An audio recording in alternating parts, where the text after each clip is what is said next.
Eu não sei se vocês estão acompanhando a situação em Israel com seus vizinhos, né? A gente sabe que há algum tempo tem havido uma série de ataques de Israel contra os territórios palestinos. Isso já foi consequência, né? Já foi resultado de ataques feitos pelo Hamas no território israelense, e aí, como reação totalmente desproporcional, cometendo crimes de guerra, Israel retaliou contra a Palestina, e agora, né, nas últimas semanas, tem havido uma série de ataques de Israel contra o Hezbollah no Líbano. Primeiro houve um ataque que foi totalmente inesperado e imprevisível, coisa de filme mesmo, quando pagers de integrantes ou pessoas vinculadas ao Hezbollah explodiram, e aí foi uma operação feita pela inteligência israelense, e que já foi também, inclusive, resultado de uma estratégia de convencer os membros do Hezbollah de que os celulares deles estavam sendo rastreados, ou seja, eles mudaram para pagers para não serem rastreados pelos israelenses, e daí conseguiram que uma fábrica pusesse, né, explosivos dentro desses pagers e enviassem para os membros do Hezbollah. E aí muita gente, milhares de integrantes do Hezbollah ficaram feridos. E aí, nos últimos dias, Israel fez uma série de ataques que matou muitas lideranças do Hezbollah, incluindo o principal líder do Hezbollah. E aí, para começar a falar nesse vídeo aqui, já vou fazer um disclaimer porque acho importante esclarecer aqui sobre esse tópico, né? Que eu não sou um especialista no Oriente Médio, não sou especialista no Hezbollah, porém isso tem tudo a ver com um tema que estou estudando agora, estou fazendo um curso agora sobre terrorismo e contra-terrorismo, e a aula da semana passada foi justamente sobre isso. Então eu quero dividir com vocês algumas considerações, porque eu fico me indagando qual é o objetivo de Israel, nesse caso, do Netanyahu, porque é o que se sabe, né? Quem estuda esses movimentos, né? Movimentos.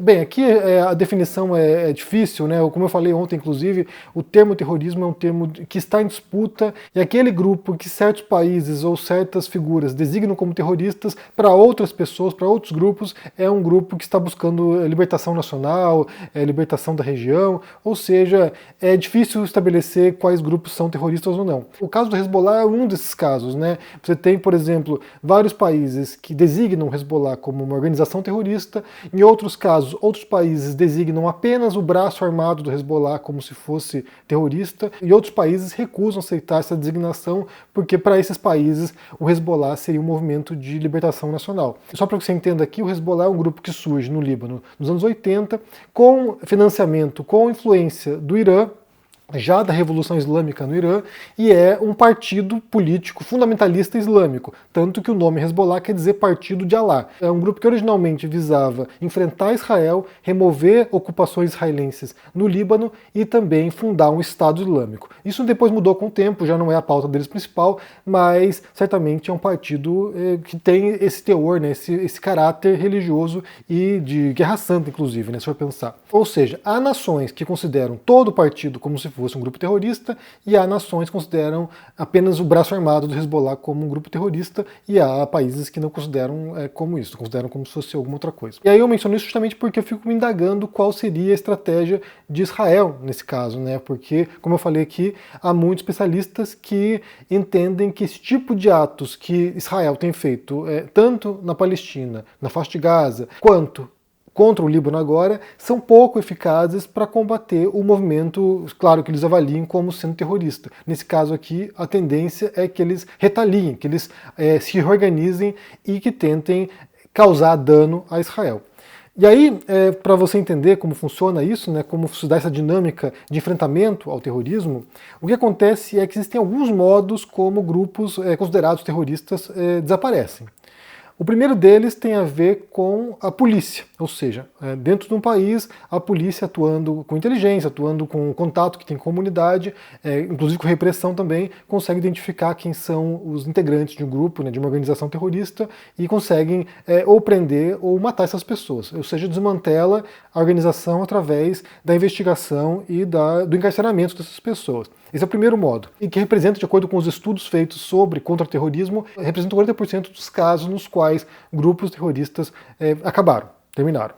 E aí, um outro modo que acontece, que também é bastante comum, é que essa organização terrorista ela acabe sendo assimilada pela política. Ou seja, com o passar do tempo, né, há algum tipo de anistia ou algum tipo de conciliação, algum tipo de acordo entre a classe política e o grupo terrorista, e esse grupo terrorista passe a integrar a política. Foi o caso em muitos países. É o caso do ETA, por exemplo, aqui na Espanha, é o caso das Farc, é o caso do IRA, inclusive, né, ou seja, aquilo que estava na clandestinidade, que era um grupo criminoso, que estava fora da lei, que estava cometendo atos de violência contra cidadãos ou contra, sei lá, contra lideranças, contra políticos, esse grupo ele é integrado na política. E isso também representa 40% dos grupos que deixaram de atuar como terroristas, né? Então, assim, um grupo terrorista, nesse caso, não acabou, mas acabou sendo assimilado pela política. E, além disso, tem as demais formas como um grupo terrorista deixa de existir. Então, assim, você tem, por exemplo, a ação militar, que é muito pequeno o resultado militar, porque as forças terroristas, elas são forças não tradicionais de combate. O terrorismo é justamente uma expressão de fraqueza daquele grupo, né? Porque eles não têm tropas suficientes, não têm equipamentos suficientes, não têm a estrutura militar suficiente para poder enfrentar, sabe, de modo tradicional, sei lá, o poder, ou grupos invasores, assim por diante, então eles operam nesse modo que é um modo de sabotagem, um modo de atentados, um modo de abalar o moral das forças ocupantes ou do poder através de operações não tradicionais. Então ações militares podem confrontar, em algumas circunstâncias, o grupo, né, terrorista, como foi o caso, por exemplo, do Estado Islâmico. Então, assim, forças tradicionais conseguiram expulsar o Estado Islâmico de certos territórios, tanto na Síria quanto no Iraque, mas, no geral, tem pouco resultado ações militares. E aí, um outro modo também que existe é quando um grupo terrorista se divide. Tem algum tipo de fissura interna no grupo, e aí integrantes vão para outra organização, ou fundam outra organização, e o grupo original acaba deixando de existir. E um último modo é quando o grupo atinge o objetivo que tem, né, atinge a vitória em relação a alguma pauta específica que tinha no seu programa, e aí o grupo se desfaz porque já não tem mais propósito. Mas na maioria dos casos, em 80% dos casos, o grupo ou é eliminado pela polícia, ou ele se torna um partido institucional, né, se torna um grupo integrado na política daquele país. E aí, no caso do Hezbollah, por exemplo, a estratégia que Israel adotou de tentar decapitar a organização, né, ou seja, matar as lideranças, isso, há também estudos nesse sentido e são ambíguas as conclusões. Alguns dos estudos indicam que matar a liderança acaba desorganizando a organização durante um período e leva um tempo até que ela possa se reestruturar, ou seja, você tem ali anciãos, né, sei lá, lideranças mais antigas, alguns membros fundadores que foram mortos, então pode ser que leve um tempo aí até que o Hezbollah possa se reestruturar.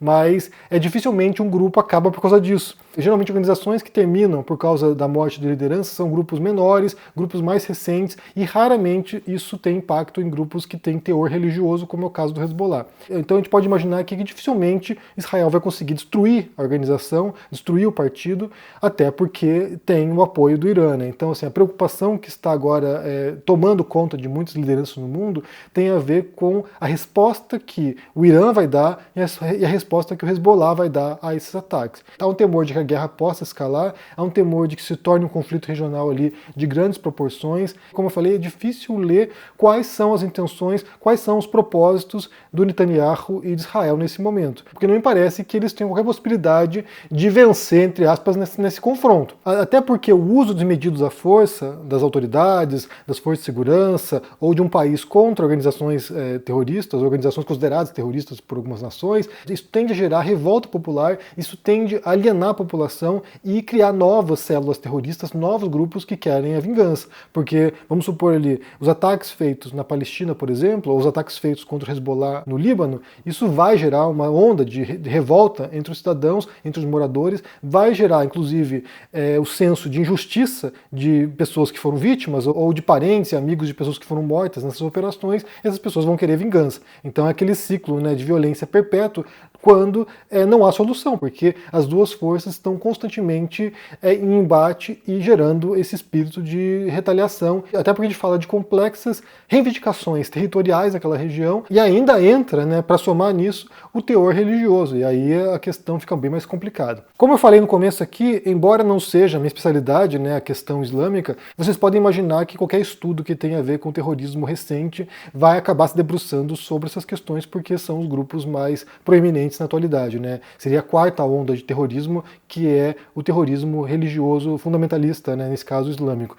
Então, assim, acaba sendo inevitável estudar esses grupos. Mas, de qualquer modo, a minha dúvida aqui fica em relação à estratégia e a pouca eficácia, o que é conhecido pelos estudiosos do assunto, a pouca eficácia das estratégias adotadas por Israel para tentar confrontar esses inimigos. Então, sim, Israel está agora em confronto com países vizinhos, com essas organizações em países vizinhos, e aí, embora haja esse aspecto do espetáculo, né, das operações feitas, da quantidade de pessoas que foram vitimadas, por outro lado, me parece que isso não tem uma solução no futuro muito próximo, não.